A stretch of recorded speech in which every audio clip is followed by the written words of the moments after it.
ამ ეტაპზე სიჩქარის მენეჯმენტის პროგრამაზე მუშაობა მიმდინარეობს, რადგან სტატისტიკის მიხედვით, სწორედ სიჩქარის გადაჭარბება არის ერთ-ერთი მთავარი მიზეზი ავტოავარიების მზარდი რაოდენობის. აცხადებს სპექტრთან ფონდის პარტნიორობა საგზაო უსაფრთხოებისთვის დირექტორი.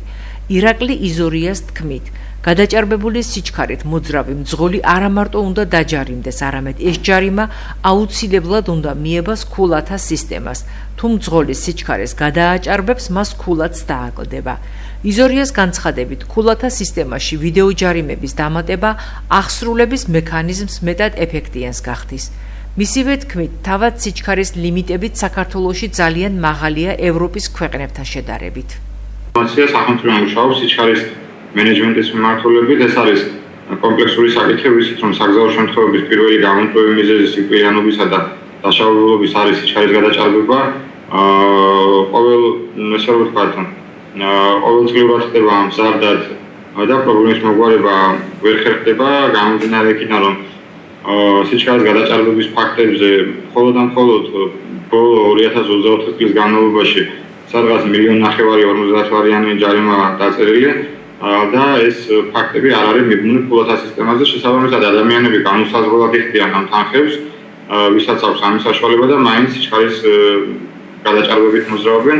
ამიტომ სიჩქარის მენეჯმენტის პროგრამა ითვალისწინებს სიჩქარის ვიდეო ჯარიმების მიღებას ქულათა სისტემაზე და კონკრეტული დარღვევის შემდგომ ქულა ჩამოაყალიბება მძღოლს და როცა უკვე 100 ქულა არ მოიწურება, მას არ შეეზღუდება გადაადგილება გზებზე, ანუ მართვის მოწმობის უფლება შეუჩერდება და შესაბამისად უნდა დაემატოს ასევე ის 15 კილომეტრიანი მარჟა, რომელიც საპატიებელი გარემოება არის ჩვენი მძღოლებისთვის, თუ არის პირობითად 100 კმ/სთ დაშვებული, შეუძლიათ რომ 115 გადაადგილდნენ და მსოფლიოს ერთ-ერთ ქვეყანაში ვერ ნახავთ მსგავს პრაქტიკას, ეს არის საბჭოური გადმონაშთი კანონმდებლობაში და უნდა შეიცვალოს, იმიტომ რომ თითოეული კილომეტრის გაზრდა, 1 კილომეტრის გაზრდა უდრის 4-ჯერ სიკვდილიანობის გაზრდას. გამომდინარე აქედან ძალიან მნიშვნელოვანი არის ეს 15 კმ/სთ და ვფიქრობ, რომ მისი შემცირება მოხდება და ასევე ურბანულ დასახლებებშიც და სკოლებთან სიჩქარის შემცირება, ვიცით რომ ზოგან 60-ია, ზოგან 50-ია სკოლებთან 40, რაც ყოველ დაუშვებელია და ისეთ ადგილებში, სადაც ბაღები და სკოლებია განთავსებული, სიჩქარის მენეჯმენტის ფარგლებში 30 კმ-მდე უნდა მოხდეს ჩამოწევა. რაც შეეხება თვითონ უშუალო სტატისტიკას, სტატისტიკა დინამიკურად არ იცვლება წინა წელთან შედარებით. წინა წელს 2023-ში 454 ადამიანი გარდაიცვალა და აქედან 2023-ში და 24-ში გარდაიცვალა 452 ადამიანი, ანუ 2 ადამიანით ნაკლები, ხოლო დაშავებულობა, მძიმე დაშავებულობის ფაქტები გვაქვს სადღაც 7500 ბოლო წლების განმავლობაში. ანუ ძალიან დიდია იმ მასშტაბებისთვის, რა მასშტაბებიც არის საქართველოს, ანუ პატარა ქვეყანაა, შესაბამისად სხვა ევროპულ ქვეყნის მაჩვენებელთან ერთად დაახლოებით 9-10 უფრო მეტად ხდება საგზაო შემთხვევები საქართველოში და მეტი სიკვდილიანობა გვაქვს.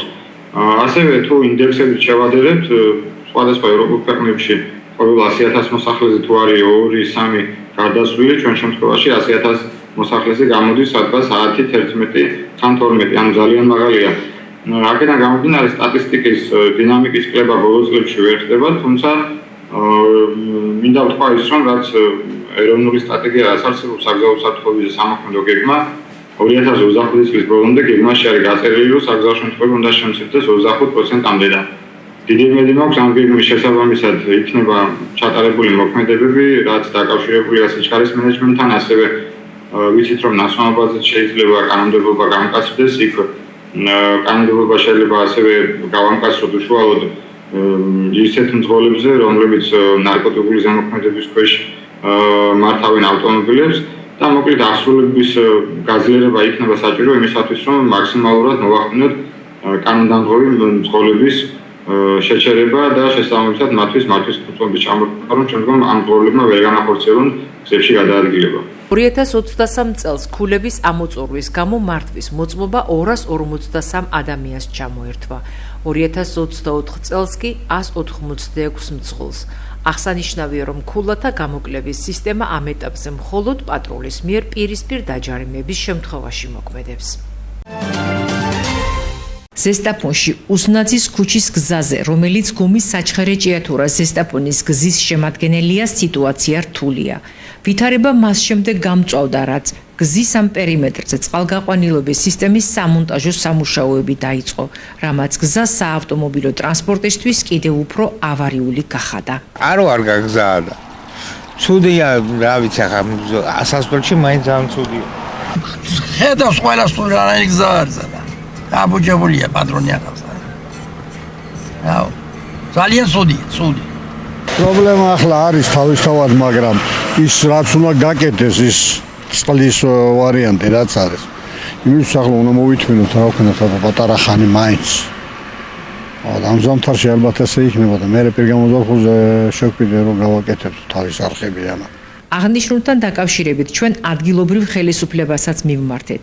ვიცე-მერმა გვითხრა, რომ უზნაძის ქუჩის რეაბილიტაცია საავტომობილო გზების დეპარტამენტის პრეროგატივაა და დასძინა, რომ მის ხელთ არსებული ინფორმაციით უზნაძის ქუჩის კეთილმოწყობის პროექტთან დაკავშირებით ამ ეტაპზე სატენდერო პროცესი მიმდინარეობს. უზნაძის ქუჩასთან დაკავშირებით მოგახსენებთ, რომ აღნიშნული გზაზე მიმდინარეობდა წყლის სისტემის მოწყობის სარეაბილიტაციო სამუშაოები, რომელიც უკვე მთლიანად დასრულებულია.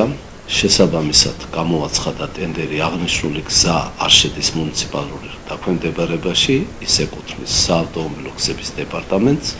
გამოცხადებულია ტენდერი, არის ტენდერში გამარჯვებულიც და ძალიან მალე უმოკლეს ხანში დაიწყება აღნიშნული გზის რეაბილიტაციაც და მოწესრიგდება კიდევ ერთხელ უზნაძის ქუჩა და ჩვენ შესაბამისად აღნიშნული ტროტუარები მოვაწყობთ და ასე რომ ვთქვათ ერთი ახალი განახლებული ქუჩა შემოგვივა კიდევ ზესტაფონის მუნიციპალიტეტში. უზნაძის ქუჩის რეაბილიტაციის შესახებ ჩვენ საავტომობილო გზების დეპარტამენტსაც მივწერეთ. დაგვიდასტურეს, რომ სამუშაოების დაწყება უახლოეს პერიოდში არის დაგეგმილი, თუმცა ვადები დაკონკრეტებული არ არის. განსხვავება ის არის, რომ უკრაინამ თქვა დიახ ცეცხლის შეწყვეტის შესახებ ამერიკის წინადადებაზე იმიტომ, რომ უკრაინას მშვიდობა სურს. პუტინი იმის ნაცვლად, რომ თქვას დიახ, სხვადასხვა პირობებს აყენებს. ამის შესახებ უკრაინის საგარეო საქმეთა მინისტრი ანდრეი სიგიბა სოციალურ პლატფორმა X-ზე წერს. უკრაინა ომის დასრულებას ცდილობს, პუტინი კი ომის გაგრძელებას. მისი დანარჩენი სიტყვები მხოლოდ კვამლის ფარდაა, აცხადებს სიგიბა. პოდოლიაკი კი ამავე პლატფორმაზე წერს, რომ პუტინის რიტორიკა ჩვენ რა თქმა უნდა მშვიდობის მომხრე ვართ ნიუანსებით კიდევ ერთხელ ჰგავს ომის გაგრძელების პირდაპირ სურვილს, თუმცა ჩვენ მაინც დაველოდებით ყველა დაინტერესებული მხარის ოფიციალურ კომენტარს. იმის, რომ პუტინი მშვიდობის მომხრეა, არ სჯერა არც ისტორიკოს ოთარ მაღლაკელიძეს. მისი თქმით, სწორედ რუსეთი იქნება ის, ვინც 30-დღიანი დაზავების პირობებს პირველი დაარღვევს. 30-დღიანი ზავსაც რუსეთი დაარღვევს დარწმუნებული ვარ 100%. არანაირ დათმობაზე რუსეთი არ წავა. კომპრომისი მათ არიციან რა არის. ერთადერთი რამე ესმის ძალა. ამიტომ თუ ამერიკის ხელისუფლება ისევ გააგრძელებს ესეთ მოქმედებებს, ეს ძალიან დაემსგავსება 38 წლის ეგრეთ წოდებულ მიუნხენის შეთანხმებას, როცა ჰიტლერთან აწარმოეს მოლაპარაკებები და 38 წელში ეს მოლაპარაკებები შედგა და 2 წლის მერე პარიზში შევიდნენ საბჭოთა ტანკები. შეგახსენებთ, უკრაინისა და ამერიკის შეერთებული შტატების მთავრობების წარმომადგენლებს შორის საუდის არაბეთში გამართული შეხვედრის შემდეგ ცნობილი გახდა, რომ უკრაინა თანახმაა ცეცხლის დროებით 30-დღიან შეწყვეტას დათანხმდეს. რუსეთის პრეზიდენტმა ვლადიმერ პუტინმა კი გუშინ განაცხადა, რომ რუსეთი თანახმაა უკრაინასთან ცეცხლის 30 დღით შეწყვეტაზე თუ კრიზისის ძირეული მიზეზები აღმოიფხვრება. დიალიზის სერვისის სატარიფო პოლიტიკა, ხარისხის კონტროლისა და ჰემოდიალიზის პროგრამის მიმდინარეობის საკითხები და სექტორში არსებული გამოწვევები, მათი გადაჭრის გზები განიხილეს ჯანდაცვის მინისტრისა და შესაბამისი პროფილის წარმომადგენლებმა. მინისტრის განცხადებით, წლების განმავლობაში ჰემოდიალიზის დაფინანსების მოდელი და ტარიფი უცვლელი იყო. დღეს კი აღნიშნული ტარიფი გაზრდილია. შეხვედრაზე მხარეები შეთანხმდნენ, რომ პროგრამის ეფექტიანობის გაზრდის მიზნითა და პაციენტის საუკეთესო ინტერესის გათვალისწინებით დიალიზის სერვისის მიმწოდებელი დაწესებულებების წარმომადგენლებთან აქტიური მუშაობა მომავალშიც გაგრძელდება.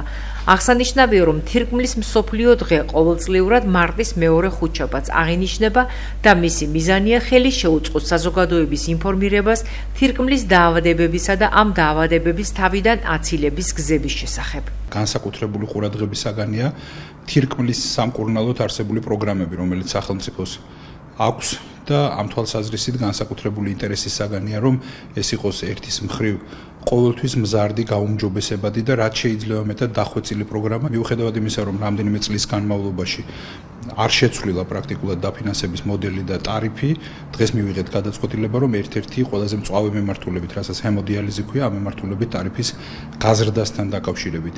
აქვე მინდა ვთქვა, რომ დღეს განვიხილეთ ასევე სამომავლოდ სტრატეგიული გეგმებიც დავსახეთ იმ მემართულებით, რასაც ქვია ამ პროგრამის ეფექტიანობის გაუმჯობესება და გაზრდა და ამ თვალსაზრისით მუშაობის შედეგად რაც გამოიკვეთება შემდგომი მხარდაჭერის საჭიროებას, ამასთან დაკავშირებითაც პრაქტიკულად გადაწყვეტით შეგვიძლია წინასწარ საუბარი. ჯანდაცვის სამინისტრომ შეიმუშავა პროექტი, რომელიც ემსახურება თირკმლის ჩანაცვლებით თერაპიაზე მყოფი ბენეფიციარების მომსახურების გაუმჯობესებას. შესაბამისად დაისახა სტრატეგიული გეგმა, რომლის თანახმად მნიშვნელოვნად გაუმჯობესდება მიწოდებული სერვისების ხარისხი, პაციენტების მედიკამენტებით მომარაგება, მათი დიაგნოსტიკა და შესაბამისად მოხდა ტარიფის გაზრდა, რაც მნიშვნელოვნად გაუმჯობესებს დიალიზზე მყოფი პაციენტების გამოსავალს.